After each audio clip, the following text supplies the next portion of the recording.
Bismillahirrahmanirrahim. Assalamualaikum warahmatullahi wabarakatuh. Alhamdulillah, nahmaduhu wa nasta'inuhu wa nastaghfiruh wa natubu ilaihi wa na'udzu billahi min shururi anfusina wa sayyiati a'malina. May yahdihillahu fala mudilla lahu wa may yudlil fala hadiya lahu. Asyhadu an la ilaha illallah wahdahu la syarika lahu wa asyhadu anna Muhammadan abduhu wa rasuluhu sallallahu alaihi wa ala alihi wasallam. Ya ayyuhalladzina amanu taqullaha haqqa tuqatih wa la tamutunna illa wa antum muslimun. Amma ba'd. Jemaah kaum muslimin wal muslimat, saudara-saudari sekalian, rahimani wa rahimakumullah. Semoga Allah selalu menjaga dan memberkahi semuanya. Segala puji bagi Allah Azza wa Jalla yang telah begitu banyak melimpahkan nikmatnya kepada kita semuanya, dan semua kita yakin jemaah azza-Allah wa iyyakum jami'an, tidak ada satupun nikmat kecuali ada pertanyaan. Tidak ada satupun rizki yang sudah Allah berikan kepada kita kecuali ada hisabnya, ada pertanggungjawaban. Hisab tersebut yang nanti menjadikan tingginya derajat kita, atau mungkin hisab yang nanti akan kena kepada kita menjadikan beratnya kita pada hari kiamat. Segala puji bagi Allah Subhanahu wa taala. Mari jemaah saudara sekalian, mohonlah kepada Allah untuk dihisab dengan hisab yang mudah. Ya, sebagaimana dalam hadis doa yang diajarkan Nabi sallallahu alaihi wasallam, Allahumma hasibni hisaban yasira. Ya Allah, hisablah aku. Ya, perhitungkanlah amal-amalku. Ya, koreksilah amal-amalku ini dengan hisab yang mudah. Ini doa Rasulullah sallallahu alaihi wasallam. Kenapa Rasul sampai minta seperti ini jemaah azza-Allah wa iyyakum jami'an? Karena di akhirat, di sana, ya, setelah mati itu adalah perjalanan yang berat. Pertanyaan di sana pertanyaan yang berat. Siksa di sana siksa yang begitu berat.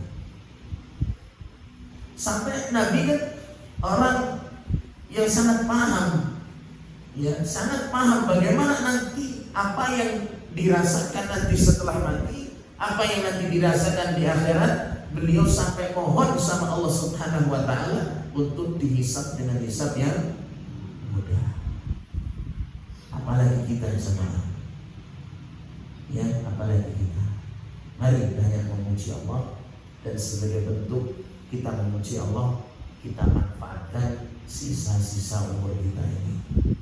Kemudian mari jamaah Bapak Ibu azza-Allah wa iyyakum jami'an, banyak bersolawat, ya, dan semoga solawat dan salam senantiasa tetap dan sampai kepada junjungan kita Nabi besar Muhammad sallallahu alaihi wasallam, untuk keluarga beliau, sahabat-sahabatnya, dan semua pengikutnya sampai hari kiamat.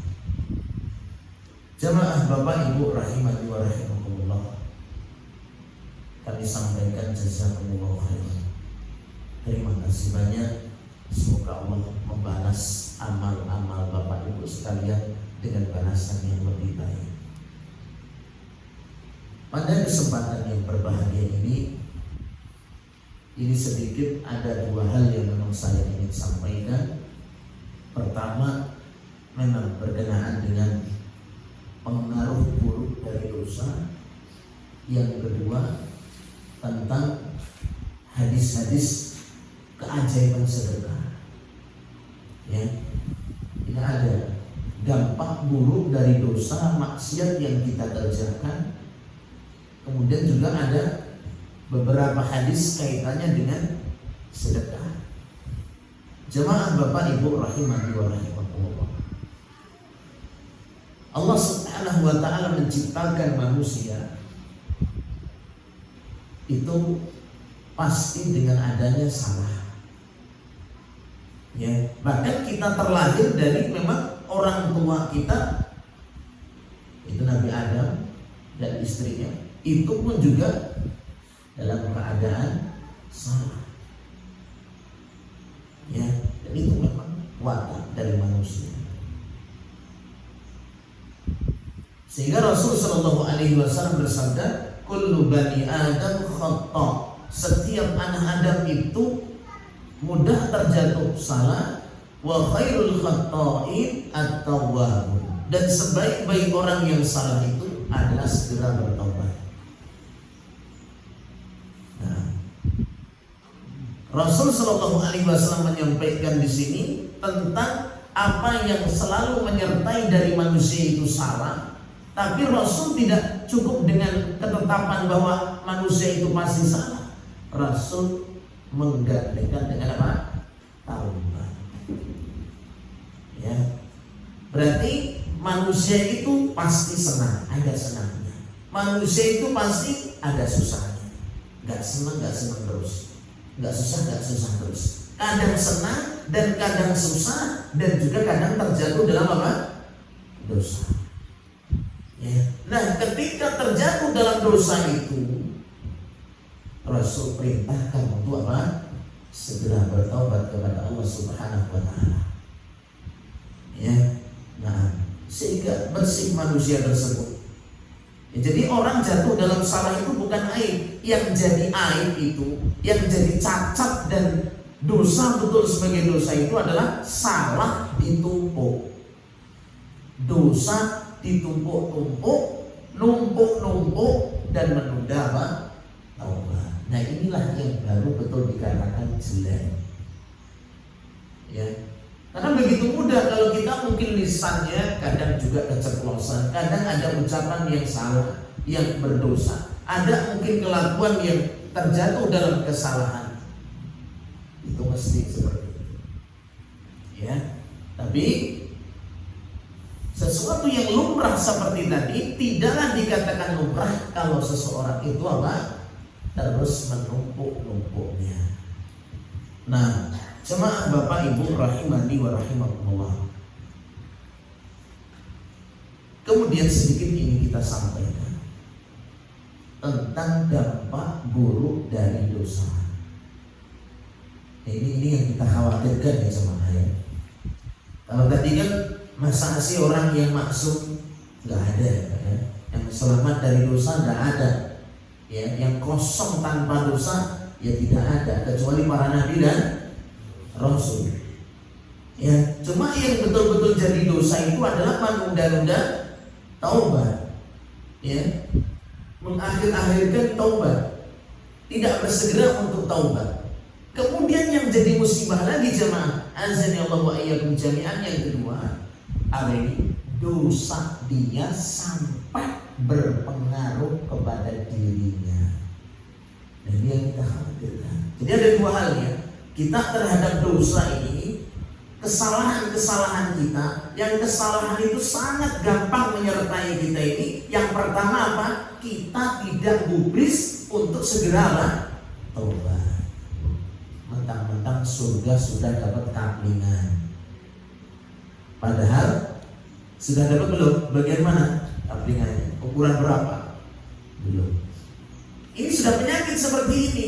Dia sudah paham dirinya memang mudah dalam kesalahan, tapi sengaja nunda-nunda untuk taubat. Ini dosa kalau seperti ini. Ya. Yang kedua apa? Seseorang yang kita khawatirkan, sikap kita ini terhadap dosa ini yang kita khawatirkan, dosa yang kita tunda-tunda tadi sampai mengakar, sampai membekas pada hati kita dan kelakuan kita, sehingga menjadi pribadi pendosa. Ya, Ini yang kita khawatirkan. Jangan sampai mengakar gitu loh dosa. Kalau sudah mengakar ini kan kasihan. Tapi orangnya nggak mau, sudah dikasihani tapi nggak merasa kalau dikasihani. Ya, nah, jemaah Bapak Ibu rahimani wa rahimakumullah. Di antara dampak buruknya yang diterangkan oleh Al-Imam Ibnul Qayyim rahimahullahu taala, yang pertama adalah al-mahjubu 'anil ilmi. Terhalang dari ilmu. Terhalang dari apa? Ilmu. Ya. Jadi orang yang kajian mungkin kajian, yang belajar mungkin belajar, menghafal Al-Quran mungkin menghafal Al-Quran. Ya. Tapi menghafal Quran diikuti dengan maksiat. Kajian diikuti dengan maksiat.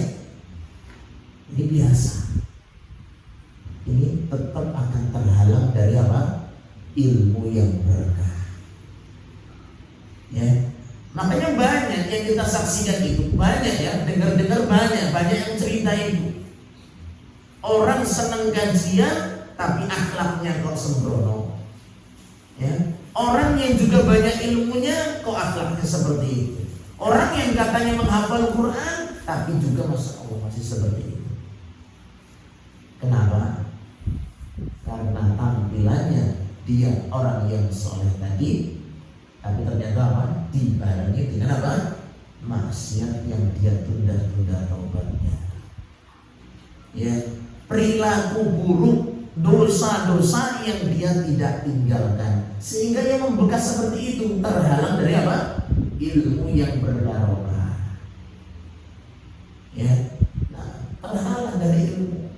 Orang-orang Yahudi, jamaah azanillahu wa iyyakum jami'an, mereka orang Yahudi sampai disebut ahli kitab, berarti memiliki ilmu, tapi mereka masya Allah sifat-sifatnya, akhlaknya, kasarnya, menolak kebenarannya.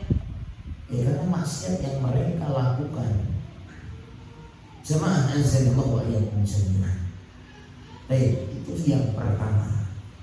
Kemudian yang kedua, jemaah Bapak Ibu azanillahu wa iyyakum jami'an, dampak buruk dari dosa yang kedua adalah al-mahjubu an barakatil umri war rizqi. Terhalang dari keberkahan umur dan rezeki. Yang kedua. Ya. Jadi seseorang yang bermudah bermaksiat kepada Allah Subhanahu wa taala, ini menyebabkan terhalang dari berkahnya rezeki. Rezeki tidak berkah. Ya. Rezeki yang tidak berkah itu bagaimana jamaah azanillahu wa iyyakum jami'an? Rezekinya cuma disimpan, nggak berkembang gitu. Banyak gak orang seperti itu, sampai mati cuma jadi simpanan gitu. Mending-mending banyak cerita ini masya Allah jamaah azanillahu wa iyyakum jami'an. Seorang yang terkenal, bahkan biasa tampil di televisi, bahkan terkenalnya luar biasa, simpanannya juga luar biasa. Ketika mendekati masa ajalnya, sakit-sakitan, bahkan sakitnya juga sulit disembuhkan, masya Allah habis. Ya, nah itulah dampak buruk dari apa? Dosa. Keberkahan rezeki kan sulit dikeluarkan. Ya, paling kalau jadi simpanannya sekedar simpannya rezekinya, belum tentu menjadi apa? Rezeki. Ya, karena rezeki manusia itu kan tiga ya. Dikatakan rezeki manusia itu kata Nabi tiga. Yang pertama apa? Ma'akala, yang sudah dia makan itu rezekinya. Yang kedua malah bisa, apa yang sudah dia gunakan untuk dia pakai itu rezekinya. Yang ketiga rezekinya dan terus menjadi rezekinya mata sedekah yang dia sedekahkan. Itu baru apa? Rezeki yang sudah dimakan, rezeki yang sudah dipakai itu rezeki yang sudah disedekahkan. Itu bahkan sampai kata Nabi apa? Itu yang sudah Anda sedekahkan itu rezekimu dan tetap Anda bawa sampai apa? Sampai di akhirat. Jamaah Bapak Ibu rahimani wa rahimakumullah. Ya. Jadi tinggal cari rezeki ya, sudah dapat belum rezekinya? Jamaah sudah dapat makan. Saya langsung dimakan, masalah. Dan jamaah azanallahu wa iyyakum jami'an. Kemudian itu yang kedua. Kemudian yang ketiga, jamaah Bapak Ibu rahimani wa rahimakumullah. Dampak atau pengaruh buruk dari dosa. Ya. Dan dosa ini sebenarnya bentuknya banyak. Kemaksiatan itu bentuknya banyak. Ya. Entah itu dosa berupa dosa kepada Allah, kesyirikan, ya, atau dosa kepada sama berupa kezaliman, atau dosa kepada diri kita sendiri, kita bodoh misalnya, kita nggak belajar agama, itu pun juga dosa. Ya, jadi jangan dikatakan dosa itu apa? Dosa itu zina, ngerampok, mencuri, itu dosa itu dosa besar jelas.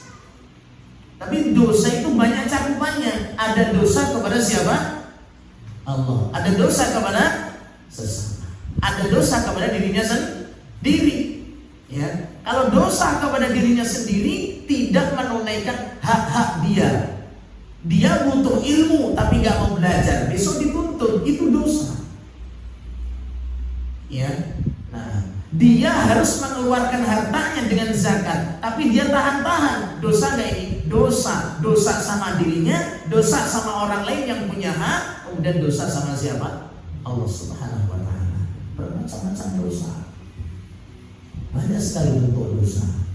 Ya, nah ini saya perjelas itu karena dosa itu apa, Ustaz? Dosa bermacam-macam tadi. Ya, kita lalai Pak ya. Misalkan yang senangnya kerja terus, lu kerjakan ibadah Ustaz. Ya, kerja itu ibadah bukan? Soal mantap banget ini. Kerja ibadah bukan sama. Ada yang tergantung, ada yang ibadah, ada yang senyum-senyum, ada yang campur ngantuk. Ya.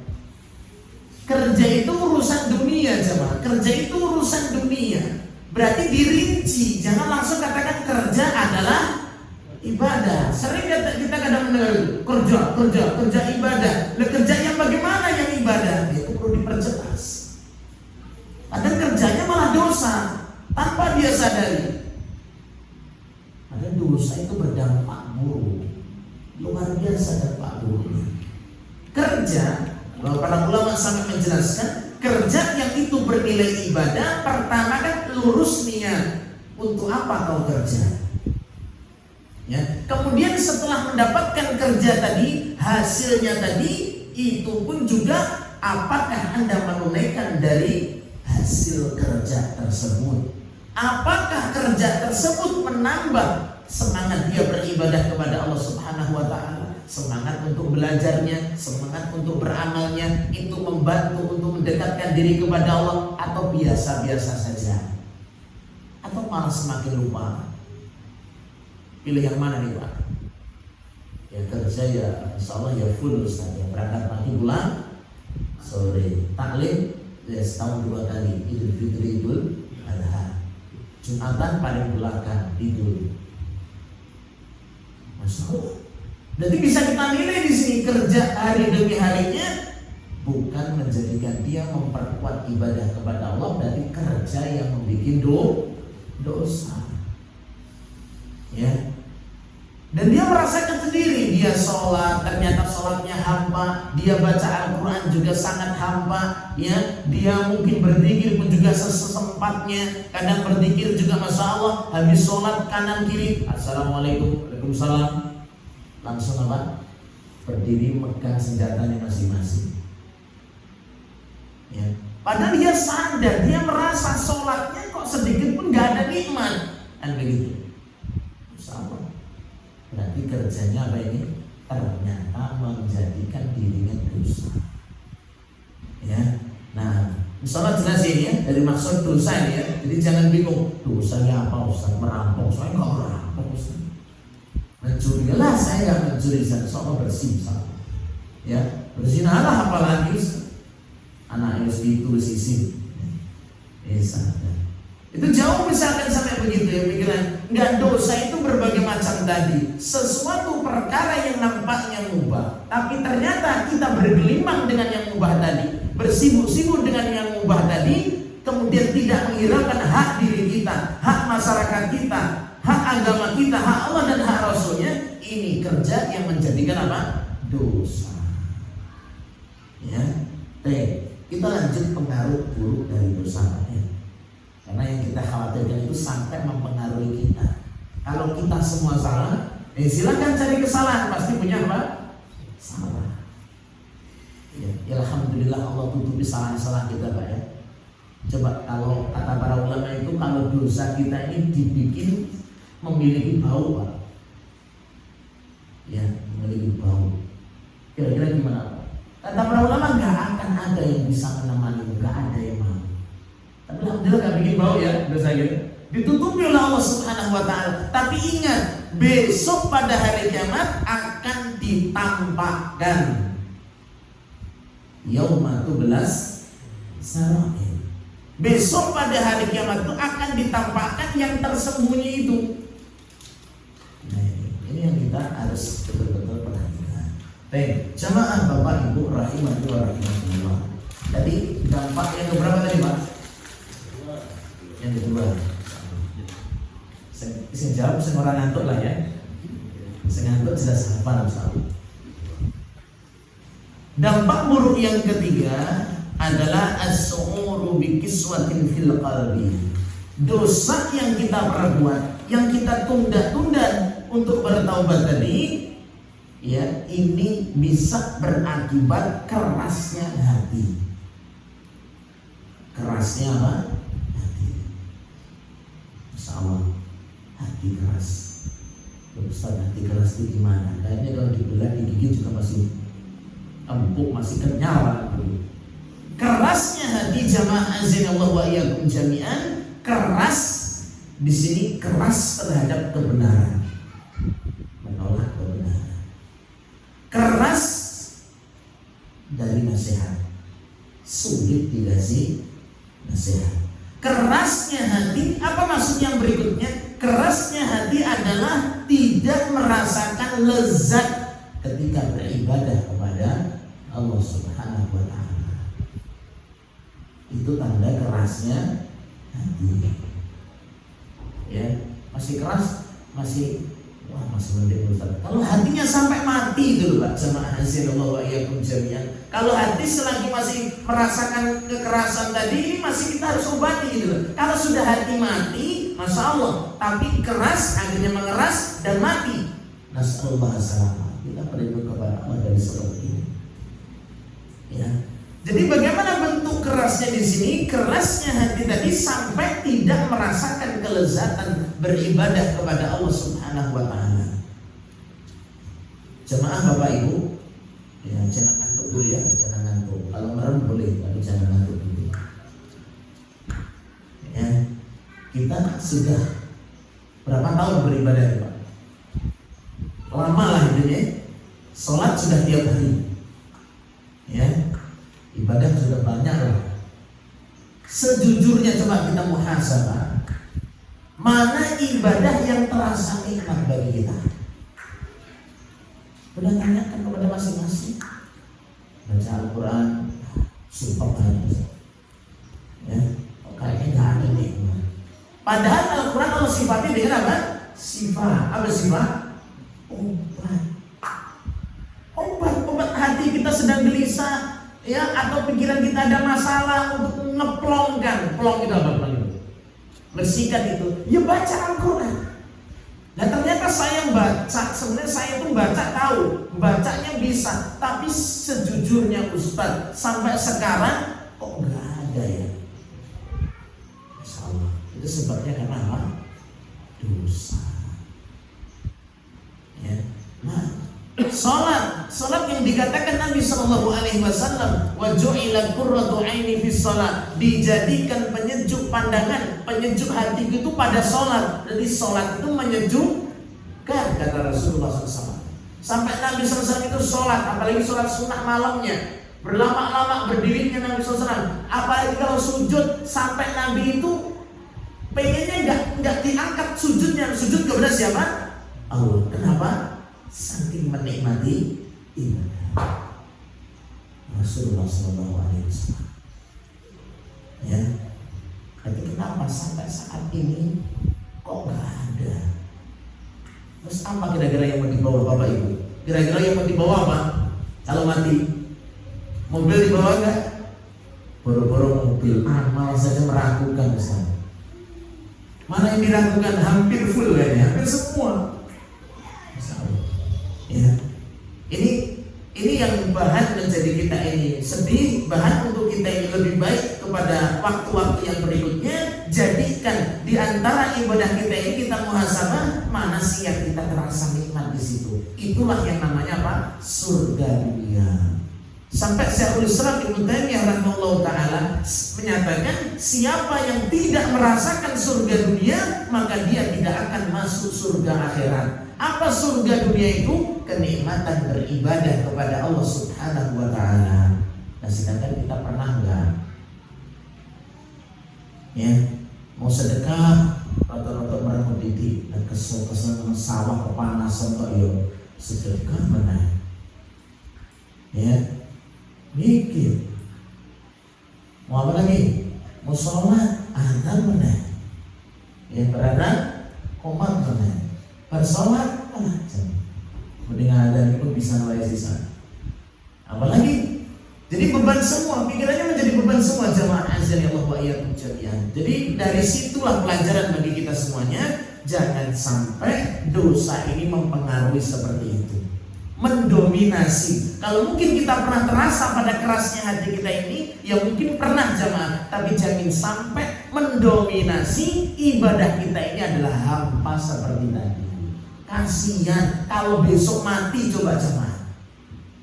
Misalkan nanti mati atau nanti malam mati, atau tadi yang sudah diceritakan dari kabar kecelakaan tadi misalkan, itu banyak kabar-kabar seperti itu. Gak cuma yang kemarin seperti itu. Kejadian yang kita mungkin sudah hati-hati, sudah di lampu merah, sudah nggak ada pikiran mau mati, bahkan rencananya masih banyak. Ternyata qadarullah ada belakang tronton tadi nubruk, innalillahi wa inna ilaihi raji'un, atau terluka sengsara seluruh itu. Padahal kita sendiri apa? Ibadah kita masih seperti itu. Ya. Nah, jemaah azanillahu wa iyyakum jami'an. Kemudian yang berikutnya dari dampak pengaruh buruk dari dosa. Ya. Jadi kerasnya hati sudah Pak ya? Sudah. Sekarang sudah mengeras apa sudah mulai melembut hatinya ini? Lembut. Ngantuknya juga tempat lembut. Nah, kemudian yang berikutnya adalah dampak buruk dari maksiat itu, maksiat mengundang maksiat yang lain. Kecanduan. Jadi jangan diremehkan ya maksiatnya. Jadi maksiat itu bikin candu. Maksiat itu menarik dan tarik menarik. Ketika seseorang itu merasakan dari kemaksiatan ini, kemaksiatan lain itu ngawe-ngawe lah bahasa kita ini. Ayo sini, di sini juga nikmat loh, di sini lo juga nikmat loh. Itulah maksiat, saling tarik menarik. Jadi segera bertaubat. Jangan inilah nanti yang lainnya juga pengen, cobalah itu. Ya, nah, jamaah azanillahu wa iyyakum jami'an. Kemudian yang berikutnya, ya ini saya sampaikan agak cepat karena pengen saya sampaikan dari keutamaan sedekah untuk berikutnya ya. Nah, jamaah azanillahu wa iyyakum jami'an. Dampak buruk atau pengaruh buruk dari dosa yang berikutnya adalah berpengaruh kepada keluarga dan anak keturunan kita. Ya, berpengaruh buruk dengan apa? Anak dan keturunan kita, keluarga kita. Itu dampak buruk dari apa? Dosa. Berarti besar ya, bahayanya besar. Dalam hadis hadis yang sahih Rasul sallallahu alaihi wasallam bersabda, kullu mauludin yuladu 'alal fitrah. Setiap anak itu dilahirkan dalam keadaan fitrah. Fa abawahu, kata Nabi sallallahu, maka bapaknya lah yang menjadikan dia Yahudi, dia Nasara, dia Majusi. Ya. Nah, jamaah azza wa iyyakum jami'an. Sampai ketika kita membahas ya tentang misalkan Pak ya Bapak Ibu sekalian, mungkin dulu sudah belajar atau belum ya, ketika dalam urusan pernikahan atau mencari jodoh dan lain seterusnya, kalau kita baca hadis-hadisnya adalah apa mesti itu? Fadfar bidzatid taribat yadak. Pilihlah yang memiliki agama, pilihlah yang memiliki akhlak. Kalian akan apa? Beruntung. Jadi faedahnya apa di sini? Ternyata ketika seorang yang dipilih itu adalah pelaku maksiat yang senang dengan maksiatnya, itu akan melahirkan keturunan yang seperti itu, kecuali yang ditolong oleh Allah Subhanahu wa Ta'ala. Kan kadang-kadang anak penjahat juga soleh ya ada. Tapi rata-rata namanya penjahat akan melahirkan apa? Penjahat. Orang yang senangnya misalkan bermaksiat begini akan melahirkan seperti itu. Sampai Nabi Nuh itu kan sampai berdoa itu ya. Ya, wahai Rabbku, jangan kau sisakan di muka bumi ini orang-orang kafir. Masya Allah. Kalau kau sisakan nanti mereka tidak melahirkan kecuali orang-orang kafir yang ganas seperti ini. Ini menunjukkan apa? Memang berpengaruh orang tua ini, kemaksiatan orang tua di sini ini berpengaruh dengan penerusnya berikutnya. Ya, makanya orang jahat Pak ya biasanya orang jahat ketemu buah jatuh tidak jauh dari apa? Pohonnya. Biasanya. Ya. Nah, jamaah Bapak Ibu rahimani wa rahimakumullah. Aduh Ustaz ya, dulu kalau masa lalu memang saya masalah Ustaz ya. Misalkan masa lalu lah. Pantesan anak saya praktek masa lalu juga. Ya. Saatnya adalah bertaubat, berbenah. Ya, Allah Subhanahu wa Ta'ala akan mengganti yang lebih baik ketika kita bertaubat kepada Allah Subhanahu wa Ta'ala. Baik, jemaah Bapak Ibu rahimati wa rahimakumullah. Insyaallah ini jelas ya dari dampak dan pengaruh buruk dari dosa ini. Salah jelas ya. Dan masih banyak yang disebutkan oleh Imam Ibnu Qayyim rahimahullah taala dari bahayanya dosa yang kita tumakninah dengan dosa tersebut. Ya, dosa tapi tumakninah. Banyak kayak ini. Dosa 100% tumakninah, tapi ketika beramal ibadah susah cari tumakninah. Cari khusyuknya susah banget. Tapi kalau maksiat cari khusyuknya mudah. Ya, insyaallah. Makanya kita ini masuk surga karena rahmat Allah Subhanahu wa Ta'ala. Amal kita sebesar apapun tidak bisa menandingi nikmat Allah. Begitu banyak amal kita ini yang tidak khusyuk karena Allah Subhanahu wa Ta'ala. Kalau maksiat khusyuk, tapi kalau pas ibadah Pak, jangan yang khusyuk. Baru takbir aja pikirannya sudah kemana Pak? Sholat takbir dari sholat, pikirannya langsung ya ke pekerjaannya masing-masing gitu ya. Nah, jadi malulah jemaah azza Allah wa iyyakum jami'an dengan kekurangan-kekurangan kita ini. Terus kita ini tidak mau menambal, apalagi umur kita yang semakin lama semakin mendekati kematian. Jemaah kaum muslimin wal muslimat azza Allah wa iyyakum jami'an. Kemudian yang terakhir dari dampak buruk, ya sebenarnya masih banyak yang terakhir aja, yaitu ini yang sangat kita khawatirkan, mati dengan su'ul khatimah. Ya. Jadi dosa itu menjadikan titik hitam pada hati kita ini, ya. Dalam hadis dengan idza adnabal abdu nukitat lahu taqus sauda. Jika seorang hamba itu berbuat dosa, dikasih titik hitam pada hatinya. Terus titik hitam sampai terbiasa dengan apa? Maksiatnya tadi. Seseorang mati dengan kebiasaan maksiat tersebut, berarti matinya dengan apa? Akhir ajal yang ya. Jadi tadi misalkan kita dapat info kabar dari Pak, ini ditubruk tronton, anak seremuk, anak seluka berat, tadi ada yang ringan, ada yang sampai inna lillahi wa inna ilaihi raji'un. Coba kalau kita bayangkan misalkan ini adalah kita, sama, ya kita sedih kok sampai terjadi yang sampai perkara yang menyakitkan saudara kita tadi. Tapi lebih sedih lagi, ternyata kita belum siap mati. Itu musibah yang paling besar. Kalau itu kan, ya Allah, yang meninggal 4, yang meninggal apa dan seterusnya. Tapi kan sungguh gembira sekali. Kalau itu kan misalkan tadi dicontohkan yang ada gambar di situ, ada orang yang rajin sedekah tadi, kan gembiranya luar biasa. Mungkin sedih, tapi ada sisi apa? Gembira karena diwafatkan dengan akhir ajal yang baik. Mudah-mudahan kita masuk di situ. Nah, ini yang kita harapkan. Pas mati ternyata apa? Akhir ajal yang baik. Yang kita khawatirkan pas mati Allah cabut nyawa kita ini dalam keadaan apa? Su'ul khotimah, akhir ajal yang buruk. Sampai kami itu kan berdoa bersama azanallahu wa iyyakum jami'an, ya, untuk tidak diwafatkan ya dengan apa? Su'ul khotimah, akhir ajal yang buruk, sehingga beliau meminta untuk istiqomah. Ya. Nah, jamaah kaum muslimin wal muslimat azanallahu wa iyyakum jami'an. Insyaallah cukup untuk kajian dampak dan pengaruh buruk dari dosa. Mudah-mudahan saya dan jamaah sekalian mulai perhatian dengan kesalahan dan dosa-dosa kita ini, sehingga dengan perhatian tersebut kita berubah dan menjadi lebih baik. Ya, nah, jamaah azanallahu wa iyyakum jami'an. Baru kita masuk pembahasan yang kedua ya, karena kajian kita ini sebenarnya kajian untuk donatur, kajian kebersamaan kita, kajian memikirkan bersama untuk mahar kita ini ya jemaah ya. Ya. Hadir di sini kan insyaallah niatnya begitu ya Pak. Benar Pak? Insyaallah. Ya semangat. Insyaallah Ustaz. Gitu ya. Insyaallah Ustaz.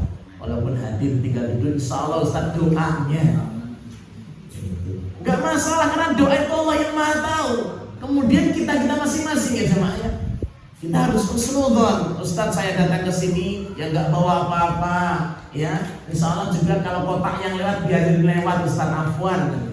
Nggak masalah. Yang penting ada ketulusan doa. Doa itu lebih hebat daripada sekedar sepeser 2 peser uang. Walaupun itu juga dibutuhkan, tapi doa itu adalah pembuka segalanya. Ketulusan dan kejujuran kita berdoa untuk melanjutkan amal jariah kita ini. Katanya insya Allah. Dan selama ini sudah pernah doakan mahat ini belum ini Pak? Rahasia lah ya, rahasia negara. Ya, tapi mari doakan Pak ya, doakan sedikit mungkin antum keluar dari mahat ini nanti pulang atau pas sebentar di sini, ya Allah berkahilah mahat ini. Gak ada yang tahu. Bisa jadi dari doa-doa kita yang tidak diketahui, karena termasuk doa yang mustajab, doa yang tidak diketahui. Kalau orang kan senangnya apa? Doakan, amin, itu bisa senang ya? Senang sekali, mantap sekali aminnya. Iya nggak masalah misalkan kita nggak, misalkan yang amin ya silakan. Tapi termasuk doa yang mustajab itu doa yang ghaib, doa yang tidak diketahui oleh siapa-siapa. Sehingga memuji siapa? Saya memuji siapa? Orang ini kayaknya nggak pernah bantu, padahal dia dan itu sebenarnya ringan sekali tanpa biaya, Ya kita melihat masya Allah ini butuh untuk didoakan, doakan. Apalagi doa campur apa Pak? Insya Allah lengkap sudah. Ya, tapi jangan kita remehkan. Mari ya, ini semua pengurus ya. Tadi sudah disampaikan Pak Joko kita ini. Insyaallah husnudzon semua, prasangka baik semua kepada semua jemaah di sini. Hadir adalah intinya mendoakan agar amal jariah kita ini semuanya bisa berlanjut dan lebih baik. Salah gitu Pak ya? Nah, jemaah Bapak Ibu rahimani wa rahimakumullah. Saya sampaikan di sini beberapa nasihat para ulama tentang keutamaan dan keajaiban sedekah ya. Tentang keutamaan dan keajaiban sedekah. Saya sampaikan ya. Ini hadis ini saya sampaikan dari perkataan kesimpulan para ulama. Yang pertama, jemaah ya, mohon yang ngantuk jangan ngantuk, merem boleh. Yang pertama, as-shadaqatu tudfi'u ghadaballahi 'azza wa jalla. Keajaiban sedekah yang pertama, sedekah itu menghapus atau meredamkan kemarahan Allah. Sedekah itu meredamkan kemurkaan dan kemarahan Allah Subhanahu wa taala. Sama jemaah, kita mungkin merasa aman ya kayaknya kalau terjadi gempa, bencana. Tapi masya Allah ya, sepertinya saya itu pernah saat ngajar itu kok terasa bergoncang. Ternyata dengar-dengar memang ada gempa. Ya, saya kaget pertama, ini ngapa kok saya gelir, apa saya kehabisan obat apa gimana? Terus kemarin, begini masya Allah, ada apa? Nah, saya pikir apa tadi kecapean, belum ketiduran tadi ya, pulang dari taklim langsung ngajar misalkan di sini. Saya kok mungkin taklim. Tapi pas saya keluar, tadi ada gempa, pas saya isi di Jepara, Ustaz di metro gimana? Gempanya ada yang roboh nggak? Allah. Allah.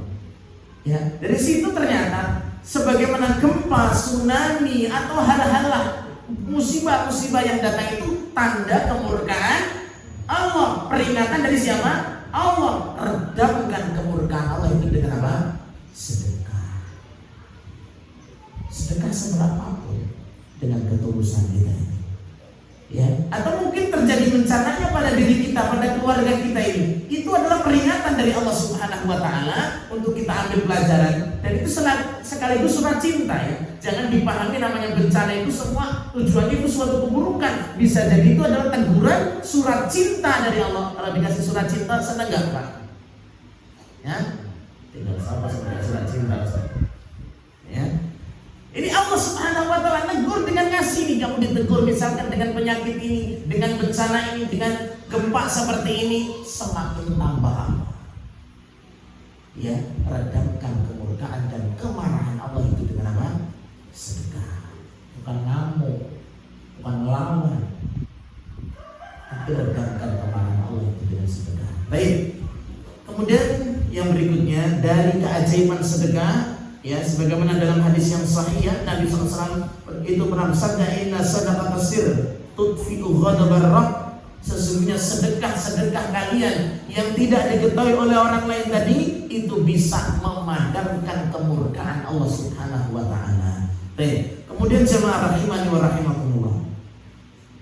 Kemudian as-sadaqatu yang kedua, as-sadaqatu tamhul khataaya wad dzunub. Nah ini tadi ada kaitan tadi Pak, kita berbuat dosa, gimana pengaruh buruk dosa kita ini hilang?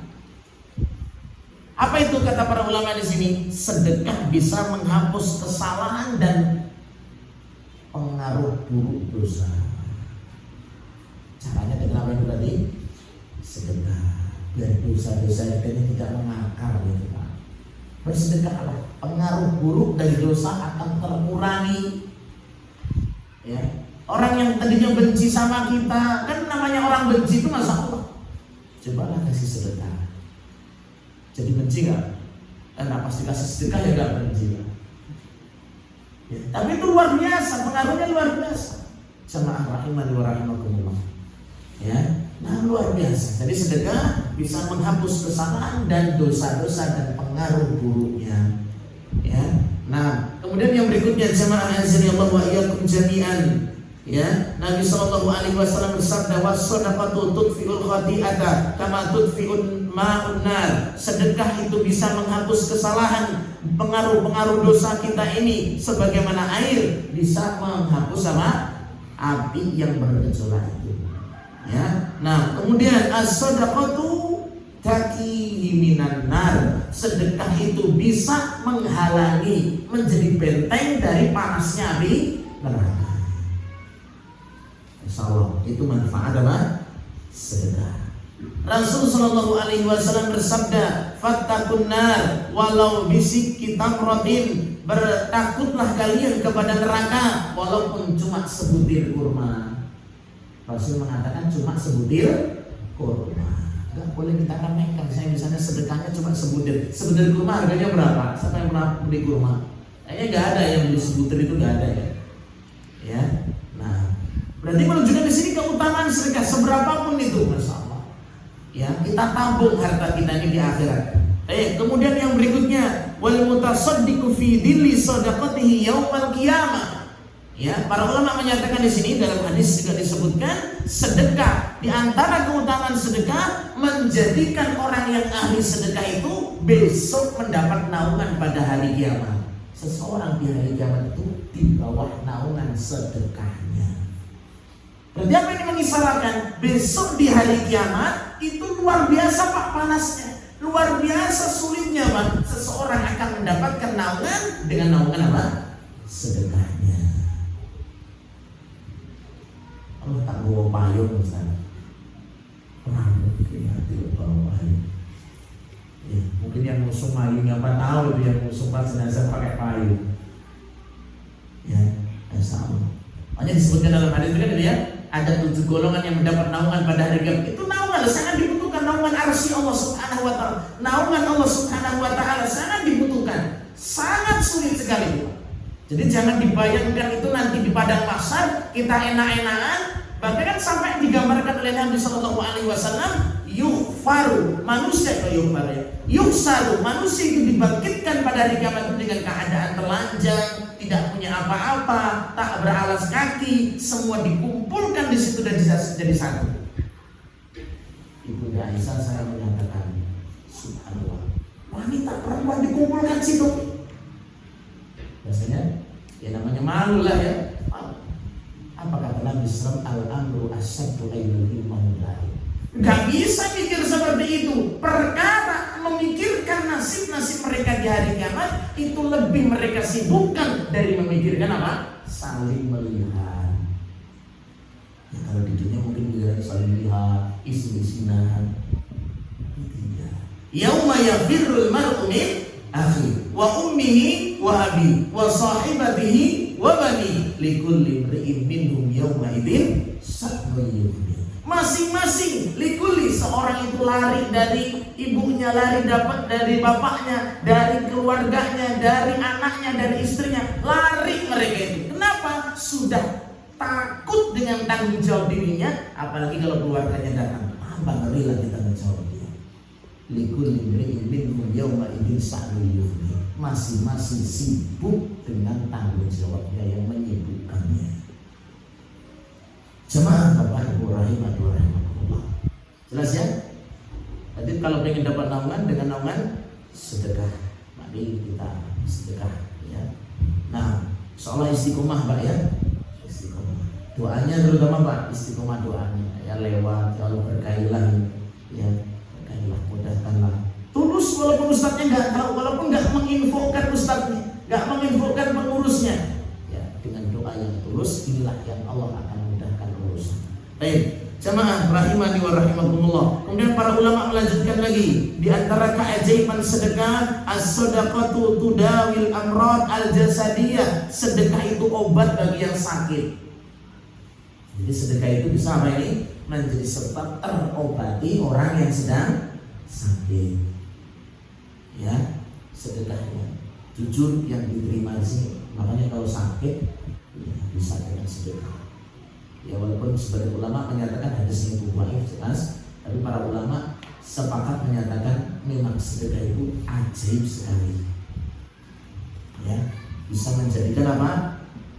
Terhibur orang yang sedang sakit dan menjadikan dia sembuh dengan izin Allah Subhanahu wa taala. Baik, jemaah rahimani wa rahimakumullah. Ya dalam hadisnya dikatakan ya, yang para ulama berselisih tentang hadis ini ya, atau hadis ini dhaif sebagian menyatakan ya, berobatlah kalian, obatilah orang yang sakit kalian dengan sedekah. Masyaallah. Baik. Kemudian tadi dikatakan lagi, para ulama menyatakan as-shadaqatu tadfa'ul bala. Sedekah itu bisa menolak dan mengangkat bala, bencana. Masyaallah. Inilah keajaiban apa? Sedekah. Dari sedekah yang diposting tadi ya, ini insyaallah penolak bala dengan izin Allah Subhanahu wa taala. Jadi ada sisi keajaibannya. Sedekah dia yang mungkin sekarang dia sedekahkan dengan tulus, suatu saat nanti akan muncul keajaiban, baik itu langsung atau berikutnya ada pertolongan dari Allah Subhanahu wa taala bagi yang ahli sedekah ini. Ya, Kok sekarang kok saya nggak merasakan Ustaz? Sebenarnya saya itu apa ya? Rajin untuk sedekah Ustaz. Pokoknya biasa-biasa aja. Ya. Kalau memang tulus sedekahnya ikhlas ya, dan itu di jalan Allah Subhanahu wa taala, tunggu pasti janji Allah itu pasti. Mungkin kalau nggak dirinya, nanti akan muncul dari keturunannya nanti generasi yang luar biasa yang menjadikan keberkahan bagi dia. Karena setiap amal dari keturunan tadi ini mengalir kepada siapa? Jadi nggak usah ragu lagi gitu. Allah ini kapan gitu. Sehingga kan ada ya pembatal doa. Doa itu pasti diijabah oleh Allah Subhanahu wa taala. Dalam hadis yang sahih Nabi SAW itu mengatakan tidak ada doa kecuali pasti dikabulkan. Selagi ya mamin muslimin yad'u bi da'watin laisa fiha ismun wala qati'atu rahmin illa istajabahu Allah. Tidaklah seorang muslim yang dia itu berdoa tidak dicampuri dengan dosa, tidak dicampuri memutus silaturahmi, kecuali pasti Allah kabulkan. Ud'uuni astajib lakum. Doalah kepadaku, pasti saya kabulkan. Tapi Nabi mengatakan ada penghalang. Seseorang itu doa pasti dikabulkan, tapi nggak jadi dikabulkan. Allah nggak kabulkan. Malam yastajil, selama tidak tergesa-gesa. Rasul mengatakan apa, menafsirkan tidak tergesa-gesa? Tergesa-gesa itu adalah apa? Saya sudah berdoa kok belum dikabulkan. Itu apa itu? Pembatal doa. Tergesa-gesa. Lah katanya sedekah ini penolak bala. Ya anakku sih sakit di pinggir gitu. Sakit nangis terus seminggu menang. Semana nih hadis ini sebenarnya Allah malah sisa yang baru tinggal sisa kabar Pak. Ya. Yakin dulu dengan Allah Subhanahu wa taala. Kalaupun tak memang diuji seperti itu, akan Allah ganti. Allah akan berikan yang terbaik. Yakin dulu kepada siapa? Allah Subhanahu wa taala. Nah, jamaah azani Allah wa iyyakum jami'an. Kemudian yang berikutnya ini masih banyak ya. Jam berapa ini? Tak cepat rampungin aja Pak ya. Nah, kemudian kata para ulama lagi, as-shadaqatu taj'alul malak yad'u li-sahibiha kulla yawm. Sedekah itu menjadikan malaikat itu senantiasa mendoakan setiap hari. Makanya ada kalimat sedekah subuh itu Pak ya. Orang yang bersedekah, Masya Allah tiap hari, tiap subuhnya, tiap paginya, malaikat mendoakannya. Coba siapa yang gak pengen didoakan malaikat ini? Padahal dia lali, kan doa sampai lali gitu. Kalau malaikat tidak lupa lah gitu ya, Masya Allah. Didoakan malaikat setiap hari karena sedekahnya dia itu. Ya, apa doa malaikat itu? Doa malaikat Masya Allah. Kalau doa malaikat itu tidak ada dosa Pak ya. La ya'sunallaha ma'amarahum wa yaf'aluna ma yu'marun. Sifat malaikat itu apa? Tidak memaksiati Allah dan selalu taat dengan apa yang diperintahkan kepada mereka. Apa doa malaikat itu? Setiap paginya, setiap harinya, Allahumma a'ti munfiqan khalafa. Ya Allah, berikan ganti yang terbaik kepada orang yang berinfak. Masya Allah. Allahumma, ya apa doa malaikat yang berikutnya? Allahumma a'ti mumsikan talafa. Ya Allah, berikan kepada yang pelit kehancuran. Masya Allah. Itu doa siapa? Malaikat. Setiap harinya untuk yang bersedekah dan yang menahan-nahan apa? Sedekahnya. Padahal dia ada atau mungkin bisa menyisihkan ya, apalagi sedekah yang wajib malah dia tidak pikirkan. Nah, jamaah azza Allah wa iyyakum jami'an. Kemudian yang terakhir coba ya, ini kalau dibaca semua kok nggak bisa-bisa, makanya sederhana aja ya. Nah, yang terakhir yang kesempatan ini saya sampaikan, yang sudah hampir jam 11:30 ya. Yudha'afullah lil mutasaddiq ajruhu. Allah Subhanahu wa taala akan melipat gandakan ya pahala sedekahnya. Dilipat gandakan. Diganti. Itu. Siap yakin seperti itu Pak ya? Dilipat gandakan dan diganti. Rasul bersabda, "Mana qasad shadaqatun minna." Tidaklah sedekah itu mengurangi harta. Kemudian disebutkan dalam ayat itu kan, siapa yang yunfikun, berinfak di jalan Allah Subhanahu wa taala, dijadikan seperti suatu buih yang melahirkan 7 butir terus sampai berkembang banyak. Itulah dilipat gandakan. Bahkan dikatakan oleh Allah Subhanahu wa taala, man dalladzi yuqridullaha qardan hasana, siapa yang meminjamkan Allah, maka Allah Subhanahu wa taala akan berikan kelipat gandakan. Ya, kalau bahasanya kita minjemkan. Minjem senang Pak ya, minjem orang senang kan? Tinggal ngomongin Ustaz. Lah ini minjamkan siapa ini? Siapa?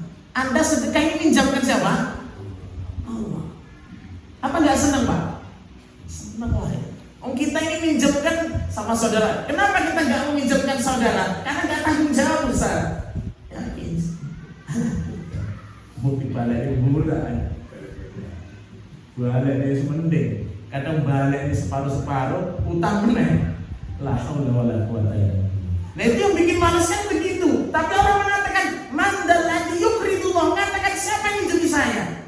Percaya gak sama aku gitu? Sama Allah Subhanahu wa taala. Allah akan balikkan. Benar balik utuh, balik dengan berlipat ganda. Nah itu insyaallah ya. Jadi akan dilipat gandakan dari sisi Allah Subhanahu wa taala dengan ikhlas dan ketulusan kita dalam bersedekah tentunya Pak ya, sesuai dengan kemampuan dan keikhlasan kita masing-masing. Dan ingat, sedekah kita memang di jalan Allah Subhanahu wa taala, bukan untuk maksiat atau bukan untuk kemungkaran-kemungkaran yang Allah Subhanahu wa taala. Jemaah Bapak Ibu rahimani wa rahimakumullah, ini soal cukup ini. Masih banyak ya tentang petuah-petuah ulama di sini yang berkenan dengan keajaiban sedekah, tapi ini sudah masuk setengah 12 kurang 5 menit ya. Jadi insya Allah waktu untuk istirahat di sini ya. Nah, mau bertanya ya silakan. Ini untuk sesi yang kedua sambil menyelesaikan kuah yang sudah disediakan atau sudah selesai kuahnya. Bagi bapak-bapak atau ibu yang mau bertanya silakan. Untuk ibu-ibu silakan ditulis di kertas ya, kemudian disampaikan nanti lewat itu bawah tabir. Untuk bapak-bapak silakan bertanya secara langsung. Ini saya kasih waktu 15 menit dari sekarang. Allahu ta'ala. Silakan Pak.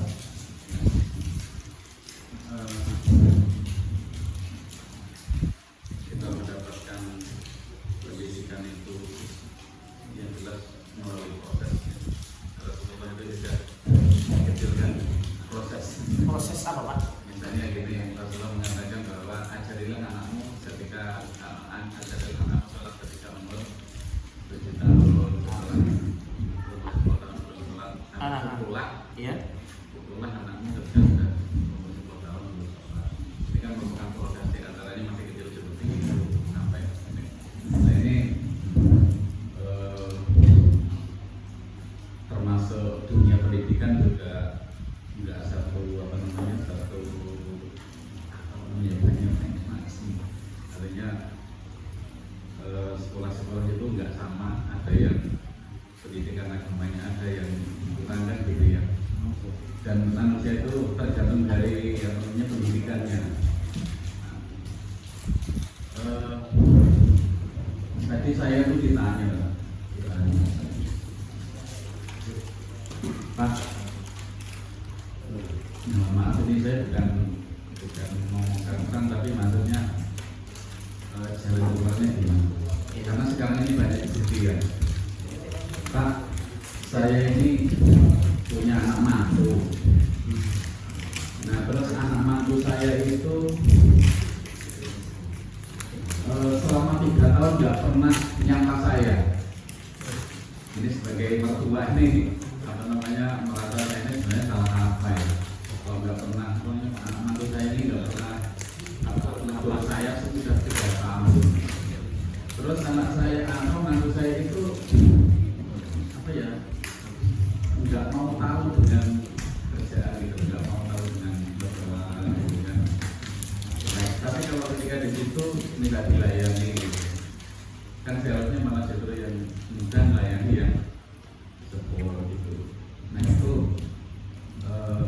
saya nggak bisa jawab gitu. Kira-kira jalan keluarnya gimana. Terus yang kedua, setiap kita sholat, ketika kita sujud itu kan tempat untuk berdoa. Nah seandainya kita misalnya pengen mendoakan siapa yang minta ampunkan orang tua kita yang sedang meninggal juga itu kan sampai kepada semua. Nah itu seandainya di antara kita itu nggak bisa berbahasa Arab gitu kan misalnya, terus itu pengen mengucapkan seperti itu, gimana caranya waktu sholat? Apa harus dengan bahasa Arab atau ketika sujud itu apa kita mau bahasa Indonesia gitu, misalnya mohonkan ampun kepada kedua orang tua kita gitu. Ya, mau penjelasan tadi.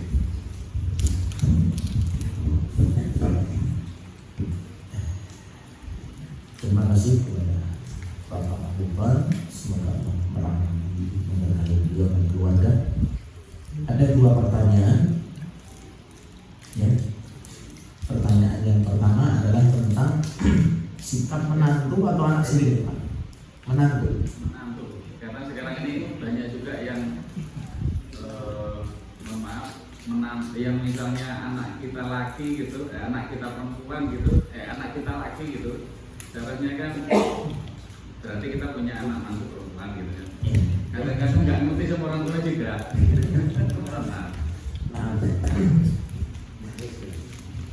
Nah, jadi pertanyaan pertama adalah anak menantu atau mungkin anak kita ini yang tidak perhatian dengan orang tuanya atau mertuanya, yang tidak ngerti, ya, yang tidak berusaha mau tahu lah.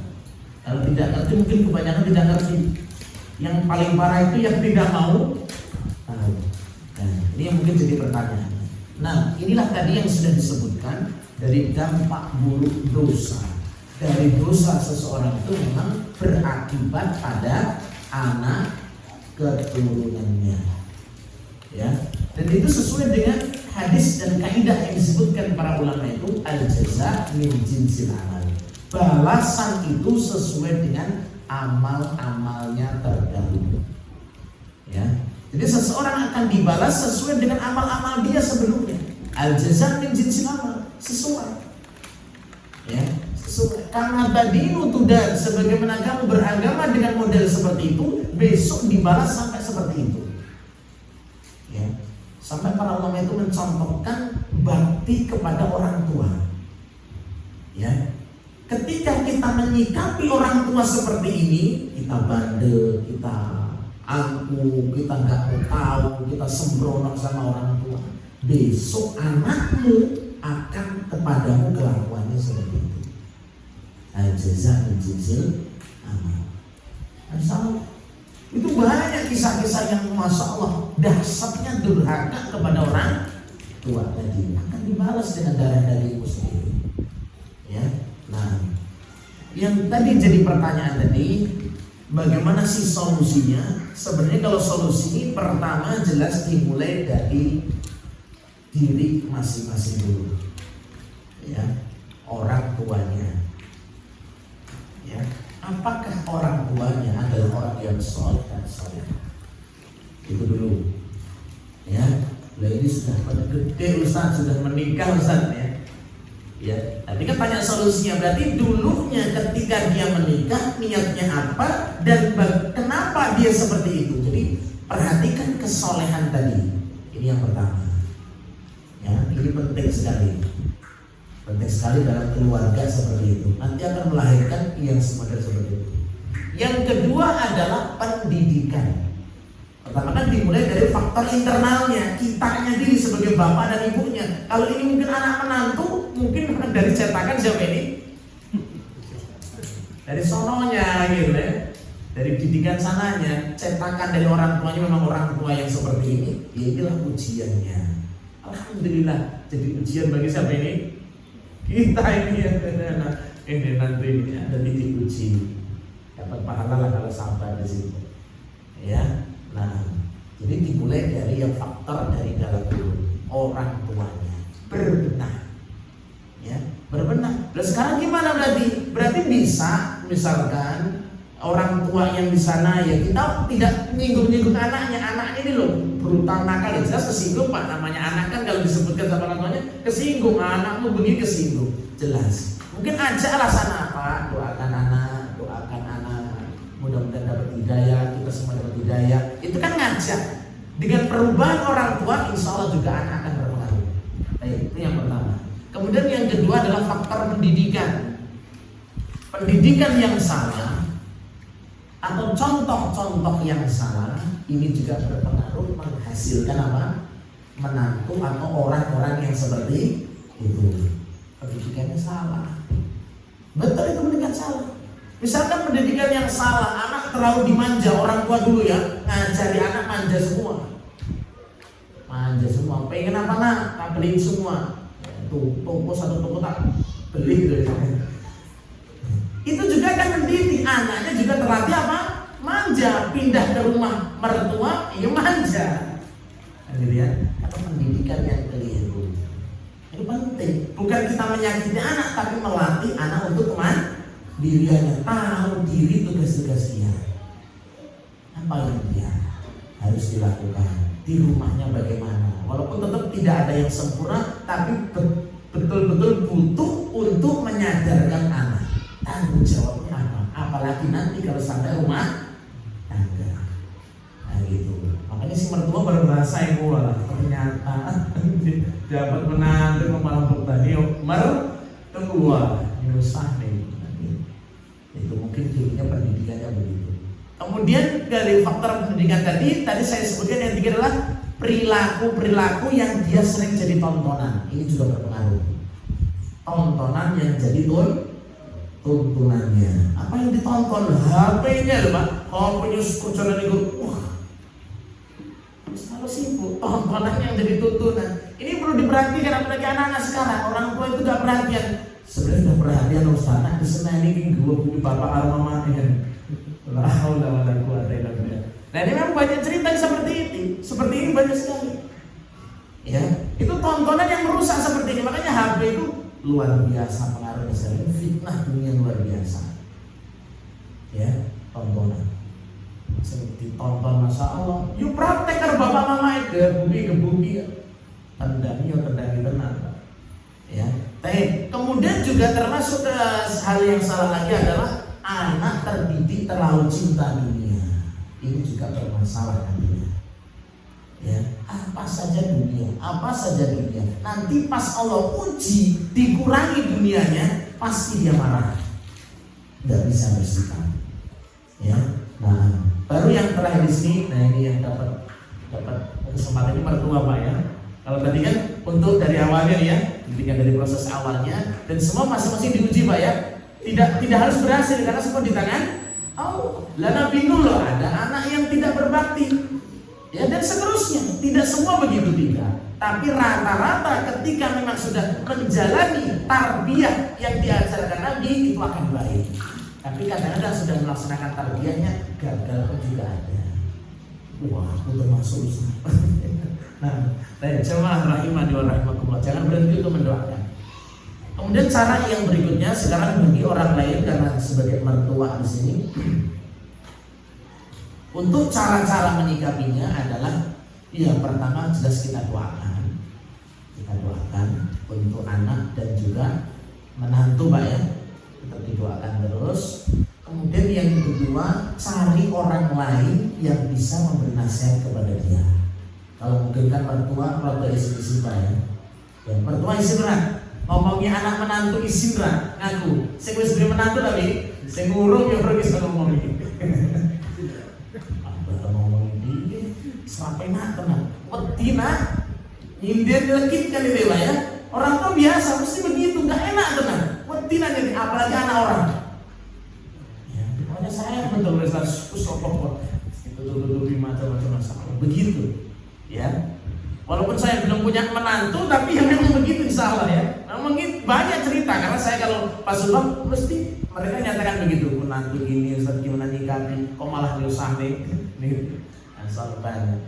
Ya, cari orang lain yang menurut dia lebih cakap, lebih berwibawa, lebih segan untuk jelaskan. Ada berbakti sama orang tua, sama mertua. Bagaimana akhlaknya, mungkin bisa begitu. Cari kantor, tapi jangan sebut nama saya, itu malah seru deh ya. Ya tolonglah ganti apalah, atau itu minta anaknya. Nah, kan anaknya tolonglah nanti diajak kemana taklim, kajian. Ada orang lain yang menyertai dia gitu. Itu cara-caranya termasuk. Ya, kan kalau kita kan nggak berani atau mungkin apalah takut tersinggung. Nah, kemudian yang berikutnya adalah memang ketika sudah rumah tangga baru, terutama itu memang bagusnya itu adalah diajari mandiri.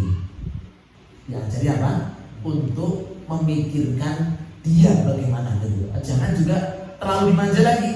Enggak. Berpikirlah, ini sebenarnya membantu orang tua doakan bagaimana itu, tapi berpikir nanti supaya dia berpikir. Kemandiriannya ini penting. Ya, nah kalau biasanya masih campur sama orang tua atau mertua, biasanya apa biasanya? Pena arah ke pena, kadang-kadang sindiran, kadang-kadang pena arah. Masya Allah, dosa dan jerumah dari siji. Ya, nah itu perlu latihan. Ya bukan ngusir Pak ya. Kalau orang tua kan mungkin nggak mau pisah, tapi ternyata berjalan demi berjalan, Masya Allah. Ya udahlah, kan dikontrakan dulu, misalkan di sana dulu lah. Barang-barang mikirkan untuk biar mandiri, nanti kan bisa mikirkan sendiri. Ya, nah bukan berarti nggak boleh ya gabung bareng atau mungkin sebelahan aja nggak masalah. Ya, nah, Allah a'lam bishawab. Ya, nah itu mungkin yang bisa dijalankan. Kalau nggak tutoran ya lewat buku-buku, mungkin tontonan yang bermanfaat, dikirimi video yang bermanfaat, insya Allah bisa menyadarkannya. Tapi tetap gitu Pak ya, orang yang sudah berusaha belum tentu mendapatkan hidayah. Nabi sendiri loh sudah berapa kali ngomongnya Abu Thalib, paman sendiri. Nabi kurang apa Pak? Doa ya sebatnya doa. Fasih luar biasa fasihnya. Abu Thalib menerima enggak? Enggak menerima. Apalagi kita. Ya, hidayah itu di tangan Allah Subhanahu wa taala. Tapi kewajiban kita adalah berusaha. Wallahu a'lam bishawab. Yang kedua, bisa berapa ya? 40 ya 11:40. Soalnya kedua apa tadi? Sujud ya. Sujud memperbanyak doa. Dalam hadis yang sahih memang Nabi sallallahu alaihi wasallam bersabda, aqrabu ma yakunul 'abdu min rabbih wa huwa sajid. Paling dekatnya hamba dengan Allah, Rabbnya itu ketika dia sujud. Fa'aksiru fihi minan doa. Perbanyaklah di saat sujud dengan apa? Berdoa. Perbanyak doa. Kalau cukup lama doa. Pernah doa apa sujud Pak? Untuk ngantuk pas sujud ya. Ya.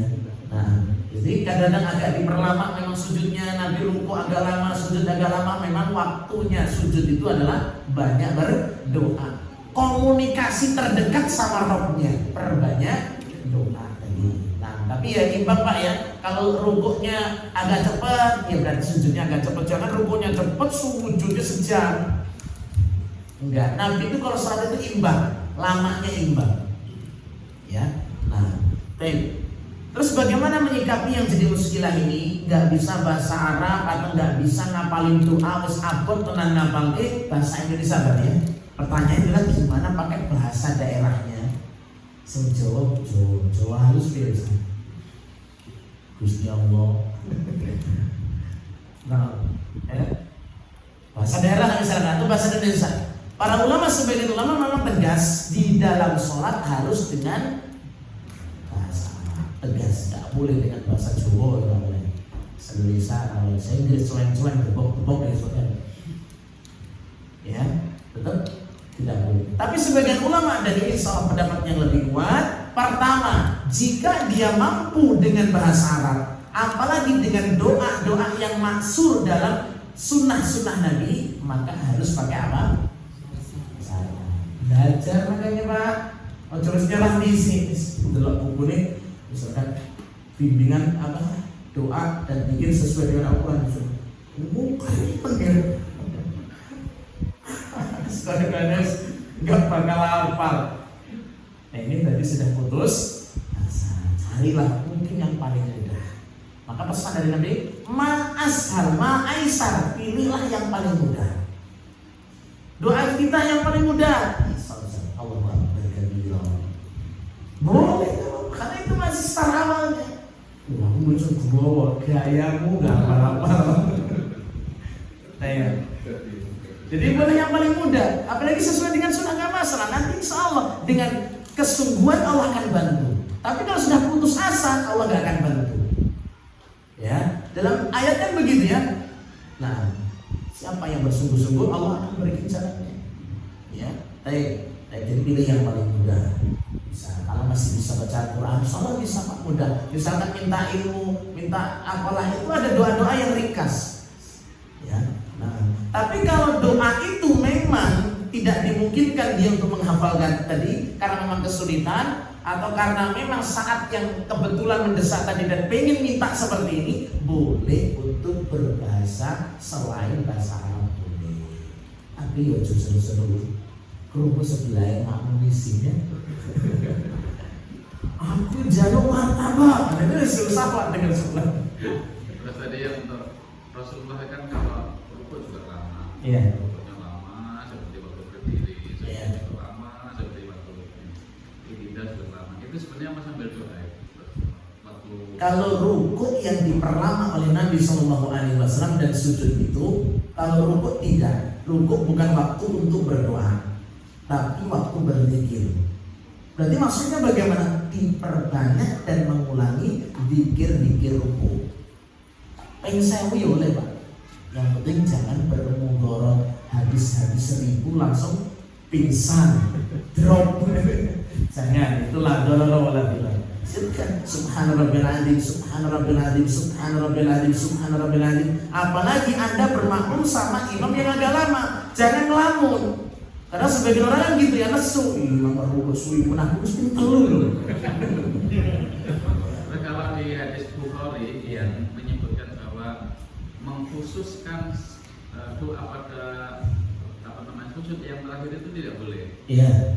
Nah itu Nah, jadi semua. yang benar menurut penjelasan para ulama adalah sujud itu kata Nabi itu waktu komunikasi terdekat dengan Rabb, perbanyaklah doa, itu sifatnya umum. Setiap sujud di dalam sholat. Gak ada dalil mengkhususkan rakaat yang terakhir sujudnya suwi banget. Rakaat ketiga, kedua, pertama kilat. Judul pantesan pada kira-kira judul gini. Ya, jadi sunnahnya memang sujud diperlama, ya. Rukuk sesuaikan, memang rukuk sama sujud juga deh, ya sesuaikan. Tapi ingat ya, ukuran lama itu ya jangan keterlaluan dan jangan meremehkan. Keterlaluan lah wong itu sing apa sakit apa Pak? Sakit pening-pening ya, disesuaikan. Ini kok ada yang tua, kita sesuaikan. Ini muda-muda santri, oh ya cepet-cepet Pak. Allah bukan sholat ini, ya. Nah, jadi seperti itu. Soal jadi diuji tadi Pak. Oh, nambah ini. Alhamdulillah. Ini kan sebagaimana kita ketahui bahwa zakat fitrah itu kan simpanan, itu harus awet dan Misal. kemudian ini contoh kasus saja Pak ya. Itu nggak pakai minggat. Itu pakai minggat. Misalkan ini kita punya simpanan 100 juta pada bulan 1 misalnya. Insyaallah sebulan euro gitu. Kemudian pada bulan 6 itu uang itu digunakan, kemudian tinggal misalkan 30 juta misalkan. Bulan 1 misalkan 100 juta, terus bulan 6 misalkan 30 juta. bulan 6 kapan itu? Tahun lalu atau tahun besok? Tahun ini misalkan itu bulan 1 kemarin, terus ini bulan 6 ini pakai misalnya.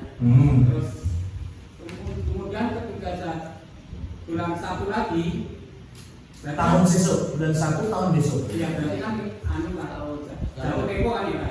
Iya. Tapi uangnya 100 juta lagi. Alhamdulillah. Nah itu zakatnya dihitung dari bulan 1 atau bulan 6 ini Pak? Baik, soal barangkali ini dari kesadaran yang luar biasa dari hamba Allah ya. Insyaallah yang mikirkan hartanya. Saya mikir-mikir salah ini. Berurut hidup baru bersakan. Alhamdulillah lah ya. Kalau disampaikan ini kan syukur ini hartanya sampai sekian. Alhamdulillah ya, kesempatan bisa memborong pahala Pak. Ya, sampai dalam hadis itu kan orang-orang miskin itu cemburu sama orang kaya. Datang sama Nabi sallallahu alaihi wasallam. Dhahaba ahlu dusuri bil ujur. Ya Rasulullah, orang-orang kaya itu borong pahala. Isi dan orang miskin. Itu para sahabat yang ada malahan, sudah apa yang suke, gitu ya. Nah, para sahabat irinya iri baik gitu ya. Dhahaba ahlu dusuri bil ujur. Orang-orang kaya itu borong pahala ya Rasul. Sedangkan kami, gimana bisa borong pahalanya? Mereka nusolli, mereka sholat, kami sholat, mereka juga bisa sholat. Bisa kan? Orang kaya bisa sholat? Bisa. Orang miskin? Bisa. Nah, suruh kami puasa, ya jelas mereka bisa puasa. Terus tinggi kan? Iso kabeh. Ya. Cuma kami ketinggalan. Ya taqwa ya tasaddaquna bi fuduli amwalihim. Yang nggak bisa kami kejar itu adalah apa? Mereka bisa sedekah, sedangkan kami ya enggak, kadang malah nunggu dapat diterima. Itu para sahabat kayaknya gimana kok miskin ya sedekah dan jadi kan. Nah, Nabi baru menyampaikan setiap tasbih, takbir, tadi membantu, menolong, itu semuanya sedekah. Ya, bantu orang kesulitan sedekah. Ya, zikirnya antum sedekah kan gitu ya. Nah, tapi kalaupun toh orang kaya ya zikirnya bagus, membantunya juga bagus, tenaga juga bagus, maka apa? Fadlullah yu'tihi ma yasha. Allah berikan itu karunia sesuai dengan yang Allah inginkan. Itu sih capai masing-masing.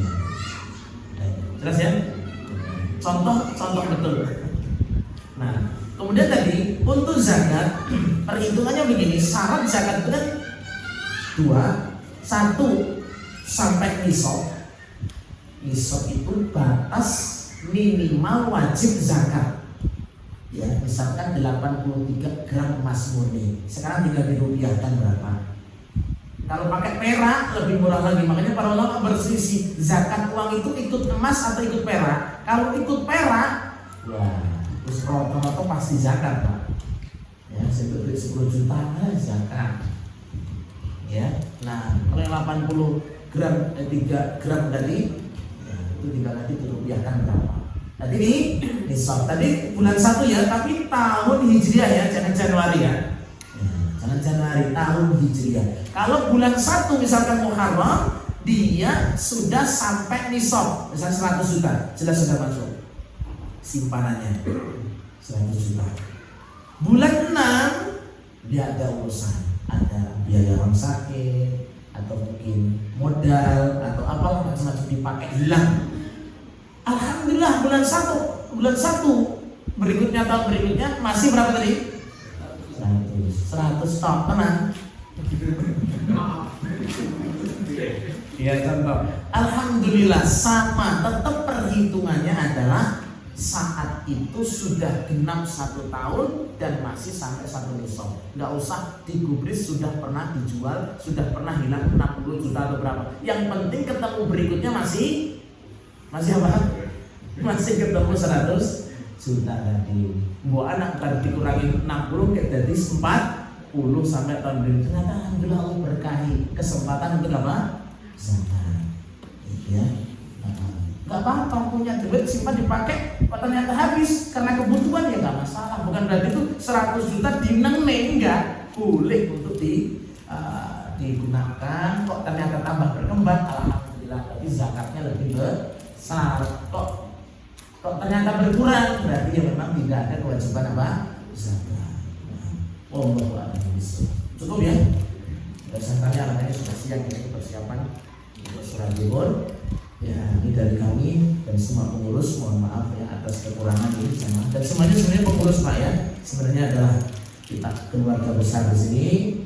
Ya, mohon doanya dan kerjasamanya, dan jangan malu-malu ketika memberikan masukan, ya, memberikan apa yang terbaik untuk tempat kita ini yang masih sederhana ini. Tapi insya Allah dengan doa yang tulus dan kerja sama masing-masing, insya Allah Allah mudahkan dan berkahi tempat kita ini semuanya. Nah, mohon maaf atas kekurangan. Semoga Allah menjaga dan berkahi kita semuanya. Saya akhiri subhanallahumma bihamdika asyhadu an la ilaha illa anta astaghfiruka wa atubu ilaik. Assalamualaikum warahmatullahi wabarakatuh.